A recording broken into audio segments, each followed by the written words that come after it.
We're back again. Welcome back to the second episode in our series, The Remote Work and Travel Show. I'm Matt C. Smith. This is Rufus Tangen. This is Rufus Tangen. Every single time, Rufus Tangen. Yeah. In this show, we are going to answer all your kind of questions around how can you learn and become a remote work and travel. Basically, you can travel abroad, live abroad, but also maintain your job, the job you have right now in your home city or country. Because remember, remote work means working from home. And working from home doesn't have to mean you have to work from your home city or country. You can work anywhere. Yeah. All right, Rufus, today's topic is... What would my colleagues think? Okay, so yeah, this is a good one. So in the last episode... Yeah. Go for it. Do it? Last episode, we talked about how you should ask your boss. Yeah. And this one... How to get permission. Yeah. Well, actually, remember that. How not to look at it as getting permission, but how to basically get the okay to do it, right? A few things to ask, a few things to acknowledge. And today's topic is the colleagues, right? Yeah. How can you communicate this to your colleagues so that they don't feel resentful, they don't feel jealous? And I'll start things off immediately by saying, look, the reality of things is people can often feel jealous, right? Now, we want to avoid office politics. We want to avoid the issues that we can often face around some employees feeling that they're being given special treatment, right? Mm-hmm. Because remote work and traveling isn't for everyone. It's not also available to everyone. Even if your company has a policy allowing people to remote work and travel, or just basically to remote work and they don't care where you are, there are limitations, periods of life, whether you're about to have a baby or you have children or whatever it might be. You own a property that you can't rent out, or you have a flat already and you can't break the lease. These are limiting can also factors. Be positions in the work that doesn't allow you to work and travel as the other ones. That's true. And obviously we're implying for the most part that you can do your job remotely, right? You don't need to be having access to a lab or equipment or whatever there is. Right? All you need is a laptop and a good Wi-Fi connection and you're good to go, right? Yeah. So this is a tough one, right? Now, in the last episode, I mentioned how you shouldn't have to ask for permission. Obviously, that's meant for your bosses and line managers, but with your colleagues, of course, you don't have to ask for permission. But I think to avoid issues of jealousy, avoid issues of resentment, avoid issues of them making your life harder for you because they're trying to catch you out, I think there are some simple things to make sure that you have clearly communicated to everyone at the beginning, right? So first thing is you get the green light to do it. Yeah. Does your boss tell everyone, or do you tell everyone that you're going to be living in Lisbon now for the next month, right? Yeah, that's a good question, because saying to your boss, like, can you tell everyone, is the easy part. But what do you think the effect of like saying that to your boss and he's coming into the room and like, Matt is leaving and he's going to be living but that's the thing. Matt is leaving. That you don't want to use that kind of terminology, because the second you start to use like leaving terminology and terminology that puts you outside of the rest is when you start to create resentment and why do they have special treatment, right? Yeah.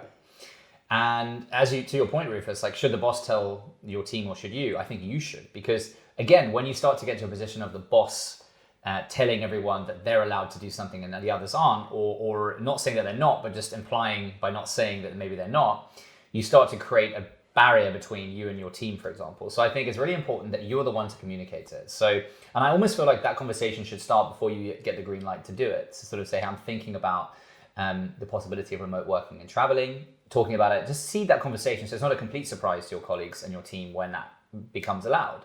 And then when it is allowed, and you say that, you say, hey, look, everyone, so just FYI, not that it really matters and you need to tell them, but I'm actually going to be based out of Lisbon for the next month. And then the same, you acknowledge the known unknowns, the same issues and known unknowns that you should tell your boss and convince them that, hey, look, I'm going to make sure I have the best Wi-Fi. I'm going to make sure that I can manage all my responsibilities and deliverables and communication and things like that. Is a really key thing to remember to talk to your team about too, to say, hey, look, so I'm available. Again, having a core hours where you're available and always, taking it on yourself as an obligation to make sure you deliver on that. So for example, being always available between 11 and 3, Monday to Friday or Wednesday to Thursday, or Tuesday to Thursday, 3 days a week, for example, is a great way to just sort of make sure that, hey, I'm here. There's no difference between me being in the same city a few miles away from each other versus being 500 miles away from each other. I could see an issue with the whole thing. Like, because people are social creatures. So when you're in the office, it's natural to speak more to you and have more communication with you. So when you're traveling away, it's easy to like forget that the person is actually working with the company and being a part of the team, even if you see the task being done and they're on Slack or Teams or whatever. So how can the person that's traveling away, because I see it as their task to actually have the communication job even higher than the ones at the office? So I'm glad you said that, Rufus, because it reminds me of something that when I moved to Norway in 2017, right? It was when I moved out of London. I was working for a whole new company based in Oslo, so there's no remote work and travel stuff going on. But I remember this with my friendship group. And I think when you remote work and travel away from your team, and your core team might still meet up occasionally, for example, right? Hopefully.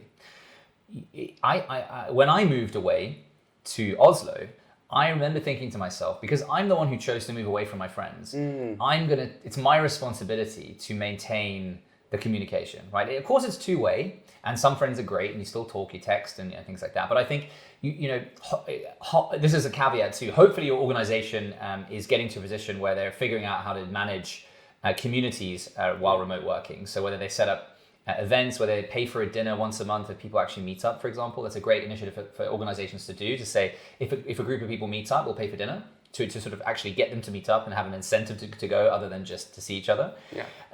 But I think it's the responsibility, you take on the responsibility to maintain relationships and ties, right? Yeah. So I think hopefully your company is doing that for you already by giving the examples that I've given, right? By setting up drinks once a month, or coffee dates or lectures that you can go to as a group together, for example.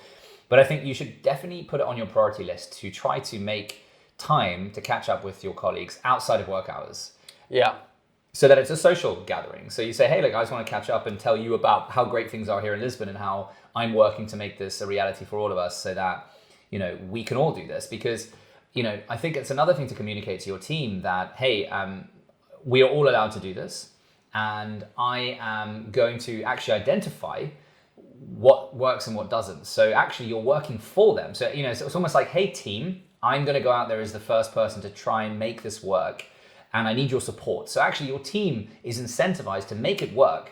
Yeah. To make the remote work for you, because it means it can work for them. So I think trying to communicate that in a way that's genuine and open about, hey, so, if this works, we can all do it. Or it's you can all do it already, but I'm going to make it work so that it's even more of an easy yes for your organization, your bosses to say, of course you can do this, because it's obviously working for you. So therefore it can work for others.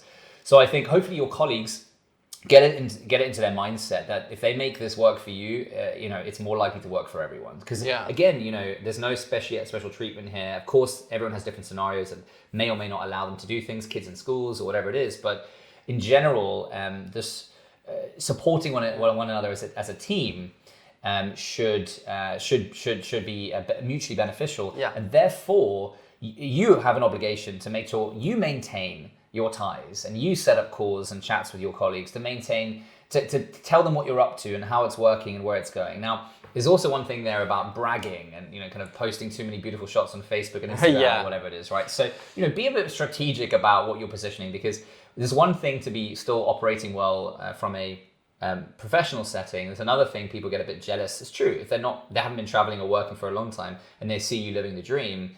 So be a bit strategic about who you share and what you share, what information you share to who. Identify those employees or colleagues of yours who maybe are a little bit more on the jealousy side versus others. The last thing you want to do is create politics within an organization, even if it's not even coming from you. I love what you said in the start of it, because you said that you should speak to your colleagues before you go to your boss and say it. And then you can create a group, like, what if we can all work remote and work from wherever, and you get them behind your back and like pushing you to do this. So it's everyone is on your team. And then when you get green lights from your boss, they're like sharing on you and like, yes, we got this. Because that's when the conversation is coming like 6 months later, you can say like, we did it. Like everyone did it. Yeah. So now you can do it, and now you can do it.